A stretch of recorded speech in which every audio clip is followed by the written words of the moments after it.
So, why playing chess made me $100 million media buyer? In this video, I'll break down specifically how chess, the mindset behind it, the strategy, everything behind this crazy game allowed me and how I used it to get results like this on Facebook ads to scale my clients so much. And actually, everything that I've done, chess has contributed a lot. Not a lot of people know, but I've been playing chess, I would say, for like 10 years. Got to a pretty high level, like a decent level. I had a coach. So that has contributed a lot to my strategic mindset and the way that the strategies I use to, as I always mention, spend 9, 10 million a year every 2 years and make 32 million back. Develop the strategies, for example, that I use to scale this client from 700K a month in revenue to 3.3, I think it was 3.3 million a month. All the little strategies on Facebook ads, whenever I go to the meta headquarters, like the little things that I'm using on this growth, it's backed by chess.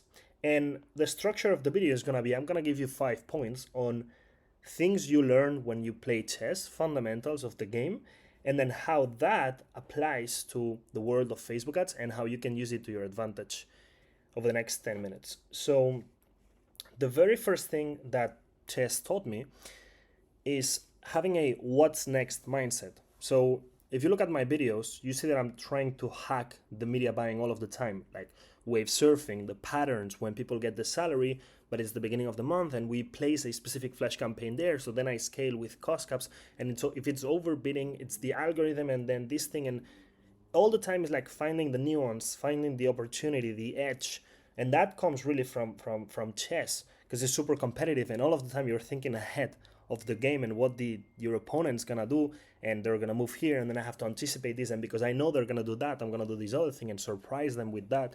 So that's one. Two is strategic thinking, and that comes from, for example, the sequence of opening, development, middle game, and end game, and having a strategy for each of them, but knowing that I've got to get to the end game with this amount of power for this specific player. I'm going to play aggressive or I'm going to play more defense. That's strategic thinking, and the same applies for Facebook ads depending on the quarter you're in, Q1, Q2, Q3. And then competitiveness. I used to play a lot with my brother, and then after the being with the coach and everything, I started playing online a lot, a lot, a lot. You become super competitive because there's no luck in this game. There's no luck. It's just you, your skill, your mind, the self control that you have, psychology, and pure competition. So let's see how this contributed to becoming $100 million media buyer. So point number one is structure of the game. This video is actually going to be amazing if you don't play chess and if you don't know a lot of chess. It's going to be like a good introduction from a marketing perspective to the game of chess. So structure of the game, as I said before, in chess we have opening, we have development, which is basically the same thing, middle game, and end game. Each one of these steps is going to require a different way of thinking, a different approach, different sequence. But essentially, when it comes to chess, you really understand that on these first 10 to 15 moves, what I'm doing is the opening, and there's a certain amount of moves and things that I have to do to be properly positioned. And then middle game, I'm gonna have to do certain things to not fuck it up and leave some holes and open for me to be attacked and stuff like this. And then I need to know how to close the game, and I need to practice multiple end games, different ways to finish the game with different pieces. So there's a specific structure to the game of chess, and the same goes for e-commerce, for Facebook ads, with an example of quarters. So each quarter is gonna have different conditions. Q1, we have low CPMs, we have low conversion rate. So now I know the conditions of the game, and I still need to know how to start the quarter, how to go through the quarter, what flash campaigns to implement, assume the metrics are gonna be low CPM, low conversion rate, what can I do against it? Because the conditions are set. And the same for chess. Like if you're in the middle of the game and you're one piece down, those are the conditions. Nobody cares. Figure it out and get to the end of the game with as much power as you can. So what do we have in Q1? Winter sales, Valentine's. Q2, high CPM, high conversion rate. What do we have? Spring sales, Mother's Day. Cool. Q3, low CPM right now in the summer, low conversion rate. What do we have? Summer sales, 4th of July. And then high CPM in Q4, but high conversion rate because we have Black Friday and Christmas. So again, there is a certain structure to the year for an e-com brand there's a certain structure for each one of these flash campaigns. So I always mentioned hype, launch, urgency, extension, and branding. But also, you've got structure on a monthly basis, for example, with the salary effect, something that I, again, always mention with the wave surfing. I've got a certain structure. When the month starts, things peak. When February starts, things peak. When March starts, things peak. So there is an open, mid, and end game to each one of the months. So if you take this approach to everything in e-commerce, it works really good, as you saw there. Then number 2, get control of the center. So this is really fundamental on chess. Unless you're super advanced, you always need to get control of the center ASAP. So a couple of quotes that are good from Capablanca: the player who controls the center commands the board. And this one from Richard Reti, I didn't know this guy: control of the center is the cornerstone of a sound position. So basically, if you get to control the center, you have power. That is it, okay? I've got these 2 pawns here. I've got the 2 knights that are covering a lot, same thing. And I've got a bishop that is going directly on this diagonal, which is very interesting for me. So I'm really properly positioned. Now this guy is a little bit more defensive with this. This is covered. These are not too much in the center, so it's a different positioning. But the whites are controlling the center at this point, and they have already castled, which is amazing. So, learning from here, on Facebook ads, I need a strong initial position to be able to implement scaling hacks. So, to be realistic with you, there's no cost cap that can save a brand that has 120 Instagram followers and hundreds of negative reviews. Like, there's no way. The same way that on chess, if you do not control the center and you have a really bad opening, it doesn't matter how good you are at middle game or how good you are at the end game and you memorize different strategies to finish the game. If the opening sucks, there's no solution. So, control the center with things like having a really good front-end offer, knowing my avatar, having a clear funnel that converts. Little things like this that I have them as fundamental, then allow me to go into the overbidding cost cap with 20% of the AOB because I'm selling high ticket and also this market is super competitive and I'm in the US. So, and you go for the little hacks and the wave surfing. But that's not going to be solid unless we have the fundamentals. The same way that we're not going to be able to get to the end game with a strong position of power if the opening sucks. Point number 3, you want to develop different pieces. So typical beginner mistake that I used to make is you develop, for example, too many pawns and you are underdeveloping. Let me put the battery to charge.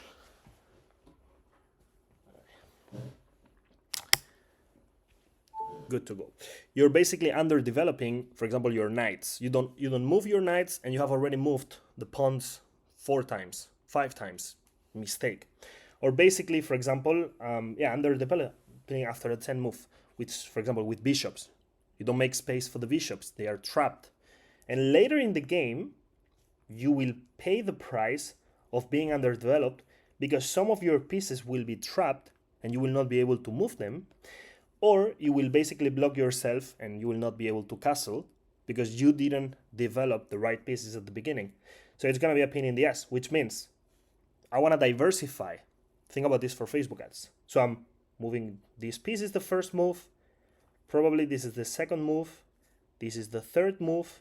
And then after this, as this is covered, we can do, for example, this one goes here. Perfect. Or this one goes here. Solid moves. And then after that, we castle, and we have a really solid position, and I have not moved the same piece 2 times, and all the time I'm moving different pieces, pawn, knight, bishop, pawn again, then knight, and then as I move this, I'm opening this diagonal as well, so I'm not trapped. Okay, how does this apply to Facebook ads? So, this is called creative diversification. I'm sure you've heard the name, which is basically I want to use multiple ad creative formats, with different messages, everything different, so that the algorithm is able to show the most likely to convert creative to specific users. So for example, with this scaling campaign that I did, this is in the US, cost cap 150. Now, we're at ROAS 3.26 for the last couple of weeks. It's not bad, it's decent, it's good, it's okay. You see I'm not scaling like crazy because the ROAS is not like 4 or 5. but it's still great depending on the margins. But anyways, what do I have inside of the campaign? You will see it here, prospecting US, collage, bodegon, multi-product, product images with single product. This goes to a collection page. This goes to the product page. And this is variety of different UGC formats that we have in the account. So in here, maybe I have 20 to 25 creatives for Facebook to pick, and basically I think I had 900 euros in one campaign and 1,200 in one ad set and 1,200 in the other ad set, and the one on top here got 0. That's basically it. So, but I'm diversified, and this is giving me also an advantage in the algorithm, in the auction, as I'm serving different ad formats to different people, different users that will respond to different ads. That means I'm in a good position. I've got my images, my videos, my UGC, my product, my collage, my this and that. I've got a little bit of everything, so Facebook can pick the best at any given moment. The same way that if I'm properly developed and all of a sudden player with the blacks decides to do something crazy, it's okay for me. I'm properly developed. I've got control of the center. All of my pieces are open. You do something crazy, I'm like, yeah, I'm just gonna castle. Whatever you're doing there, I'm just gonna castle. I don't get nervous. So the same way when it comes to Facebook ads. Now, let's go into number 4. Castle early and stay safe. So basically when you castle, you have safety in here and everything is good. So castling is fundamental as it gets your king out of the center, danger zone, while also activating your rook, and it basically avoids attacks that are in an open straight line. So fundamental thing on chess, very important. Now when it comes to Facebook ads, you need to have backend safety before scaling aggressively. So before me moving into middle game, which is when we start trading pieces, I sacrifice some stuff to create an opportunity, and I go to the end game, etc. Before doing this thing, in my opening, in my development, I want to castle because I'm going to be safe for the risks that are coming after. So this mentality of, okay, now it's safe, now let's go crazy. And we go crazy, full scale. There are many backend safeties that you can create on Facebook ads, on e-commerce. So the first one is retargeting campaigns at high frequency, which means I have people in the coaching, in the group coaching, that they're spending like 2.5K a day on Facebook ads and like 100 in retargeting. So everything is prospecting, which is, there's no backend, there's no safety net where people who click the ad and are interested, they can see your ads 1 month in a row, like straight every single day. They see your ads for 1 month with a lot of impressions, with a lot of frequency until they finally buy. We need to have that. The same way we need to have like a post-purchase upsell to increase the AOV so we're able to pay a higher CPA. The same way we need the abandoned cart email sequences and many, many others.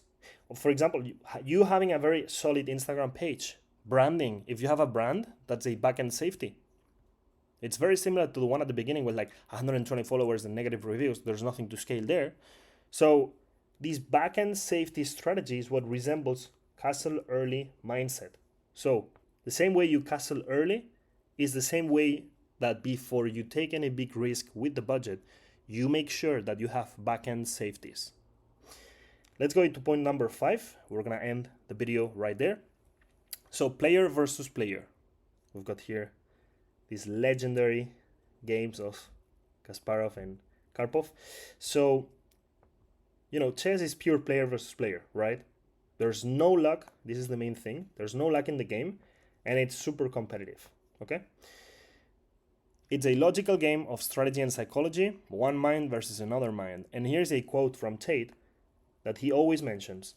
If you lose at chess, at some point you made a mistake, and it's 100% on you. Super competitive, logic, mind, psychology, strategy, memory, everything. But if you lose, it was your fault 100%, and then you can analyze and study your own games. But at some point you made a mistake, and you opened an opportunity for the enemy to enter. So on Facebook ads, what we have is quiet competition. I mean, I don't see the other media buyers publishing their ads or raising their budgets. I don't see that. But what I see is my CPM going up, or what I see is my conversion rate going down. And that means that I'm losing. And if I don't do anything, I'll just lose the game. If I'm passive and I'm opening the opportunities for the enemy to attack, somebody's gonna take the customers that I don't take. Somebody's gonna convert the people that I'm not being able to convert because my landing page sucks or because my ad creatives are not good enough. Somebody's gonna get the clicks. And if it's not you because you have a 0.5% CTR, there's another brand with a 2% CTR that's getting the clicks because this is player versus player. You're in an auction. When you're advertising, you are participating in an auction for an impression.